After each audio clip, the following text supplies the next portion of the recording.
Some very disturbing new information to report tonight on Wednesday's assassination attempt on GOP lawmakers. Fox News can confirm that authorities found a list of 6 names of Republican members of Congress in a van belonging to James Hodgkinson, the left-wing gunman who opened fire at practice for the annual congressional baseball game. Hodgkinson died living out of his car in Alexandria, Virginia, and showering at the local YMCA. He was someone who went from writing about his anger to violently carrying it out. We get here about 6:15, 6:30. If you're familiar with the movie, remember the Titans? And he always took a position where he could look out the front entrance of the Y over to the ball field, which, again, you don't pay a lot of attention to that until now that you know what's happened. And then you say, oh my God, okay, he was, scouting out. The news adds to the mountain of evidence that Hodgkinson specifically targeted Republicans when he went on his shooting spree. We heard one shot at about 7:10, and everybody just kind of looked at each other like that sounded like a gun, it sounded close. The 66-year-old opened fire at a congressional baseball practice with a .30 caliber semi-automatic rifle and a 9mm handgun. He was a middle-aged man, blue jeans and a blue shirt. I think he was Anglo, and he had a rifle, and I think he had an automatic pistol. And I hear a loud bam, and I look around, and behind third base in the third base dugout, which is cinder block, I see a rifle, and I see a little bit of a body, and then I hear another blam, and I realize that there's an active shooter. I heard a loud bang, and I stopped and said, what was that? And the next thing I heard was everybody said, run, he's got a gun. Within about a millisecond after that second shot, most people knew it was gunfire, and we needed to start scrambling, and that's exactly what we did. And not knowing what it is, as I'm standing up to bat at the plate, and then hearing the words, run, he's got a gun. All of a sudden we heard a very loud shot. Everybody thought that sounds like a gun, and the gunman was over by the third base dugout with a clear view of the field and everybody on it. And then all of a sudden a couple more shots, and we knew what it was.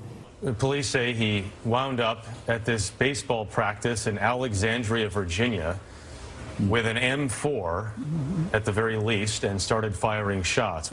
Big fat guy, probably 5'8", 5'10", had a t-shirt, shorts, had a long gun and a pistol.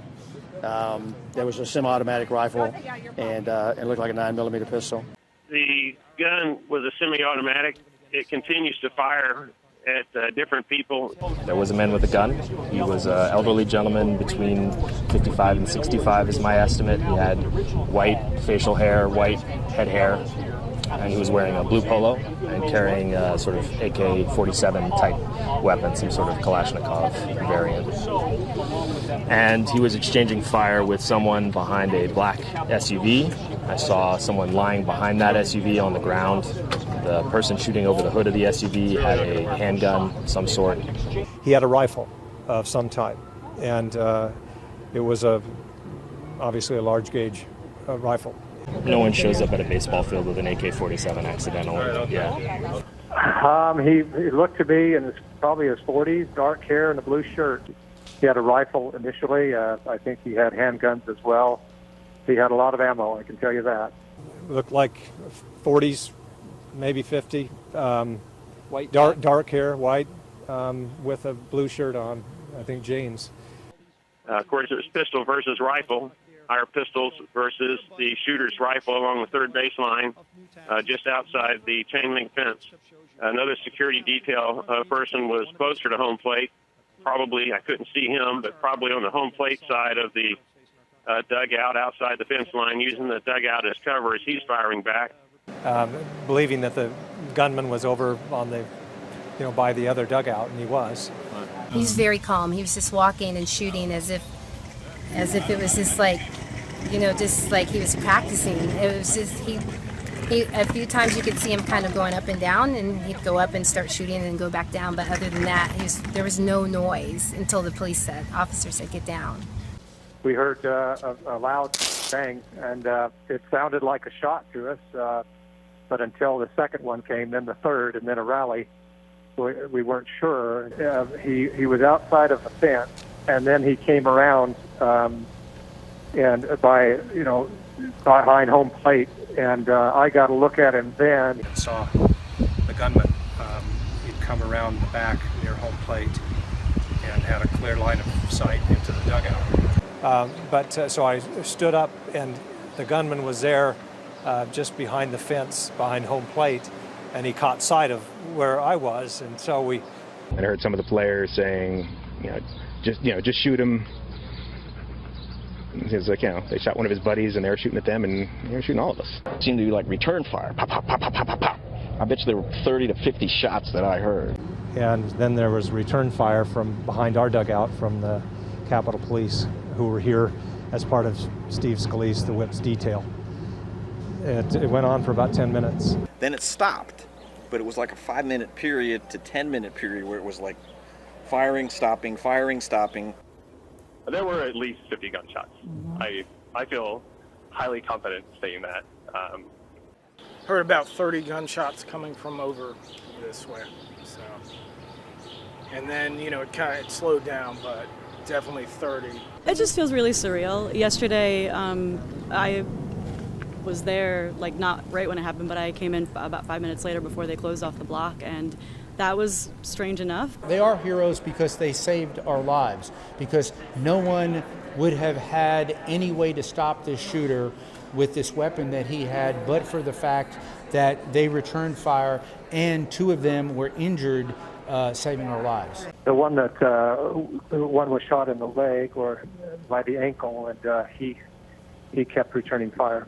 The gentleman by the name of Matt was shot in the chest, and so he was taken up, I think, by ambulance. But miraculously, somehow, they think he will make an excellent recovery, even though he arrived at the hospital Wednesday at imminent risk of death. Really? What do you think? Don't you think it's strange? Joe Barton's son, 10-year-old, was there. He made it to the dugout as well, and we quickly got him and put him under the bench and tried to hide him as much as we could. Did you take cover? Of course we did. Where did you take cover? We got, some of us were in the dugout, some of us were on the ground. I was behind the dugout. My son Jack got under an SUV, and he was very brave. How dare they say such a thing? How dare they? That the suspect, 66-year-old James Hodgkinson, had a list of names, and we have confirmed at least 6 names were on the list, and based on our reporting, the lawmakers are all associated with the conservative House Freedom Caucus. That shooter James Hodgkinson carried a list of Republican lawmakers' names during the shooting. Authorities found a list of 6 names of Republican members of Congress in a van belonging to James Hodgkinson. Multiple sources reporting Arizona Congressman Trent Franks was on a list of names found in the pocket of that man who opened fire on several Republican congressmen and staffers. The shooter was premeditated in his actions. I think having a list crystallizes how partisan of an attack this was. There's really no getting around it anymore. It was a partisan political assassination attempt, and this guy watches MSNBC. Just the fact that it's clear that it was premeditated. Shocked and shaken. I think it gets tricky when you try to point out exactly how God was working. Maybe he did throw off the shooter's aim, but then the question comes up, well, why didn't he jam the shooter's rifle to begin with, or strike him down dead before he fired the first shot? And the House of Representatives, stunned by the attack on its own members, halted proceedings. GOP congressman has introduced legislation aimed at allowing members of Congress and others to carry a firearm in the District of Columbia. Congressman Thomas Massie of Kentucky introduced the legislation on Thursday, the day after a gunman shot 4 people. People are too heavily armed all the time, and the noise just keeps increasing. I don't think that it's the appropriate time to have a discussion about gun control, but far more people who have guns kill themselves, kill their friends and family. And to me, it's the idea that professionals with guns act in a way that protect us. Oh, absolutely. And legal gun owners, I'm sorry, Juan, legal gun owners are professional. I have long advocated, this is not what today is about, but there are too many guns on the street, and I've long talked about this. background check, shutting down gun show loopholes. I am very convinced, because of the science involved, that people's brains are not the same who commit violence as perhaps yours and mine who don't commit violence. And what followed was a bit of deja vu for the senator. He thought back to 2011 when Congresswoman Gabby Giffords was shot in Tucson. And waiting there in the hospital for news of how Gabby was doing. I'm so sad. So sad. That attack was the assassination attempt 6 years ago that left Gabby Giffords with a severe brain injury. And I think that people's brains are shaped differently, just like our bodies are shaped differently, and that is what causes a lot of this violence. Really? What do you think? Don't you think it's strange? Shocked and shaken. We're still reeling in shock to the shooting at the baseball diamond in Alexandria, Virginia. In downstate Belleville, which is just across the Mississippi River from St. Louis, are shaken by all the attention the shooting has brought their city. He's an older white man with a gun. He should be a redneck Nazi. Angry little man, pushy little bastard. That's the way one neighbor describes Hodgkinson to our producer on the ground in Belleville, Illinois. It was his way or no way. That's who he was. I was totally shocked. In fact, I was shaking for about an hour once I learned it was him, just because you can't believe that it's somebody that you knew and called a friend at one time in your life. Deranged gunmen who opened fire on members of Congress. She says she was shocked when a reporter called to tell her that James was shot dead by Capitol Police after he went on a shooting rampage at the baseball field. It's like she said, she found out from a news reporter calling her. It wasn't even the FBI calling her yet. The news called her first. Somehow got her number.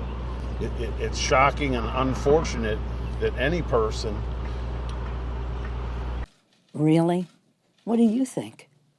Don't you think it's strange?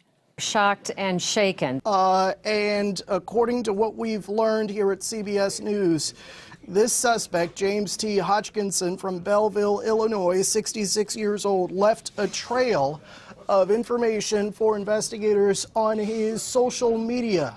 His Facebook page is now taken down, but it was riddled with anti-Trump, anti-Republican comments. His page had a big picture of Bernie Sanders with the slogan, Democratic Socialism explained in 3 words, we the people. And let me be as clear as I can be.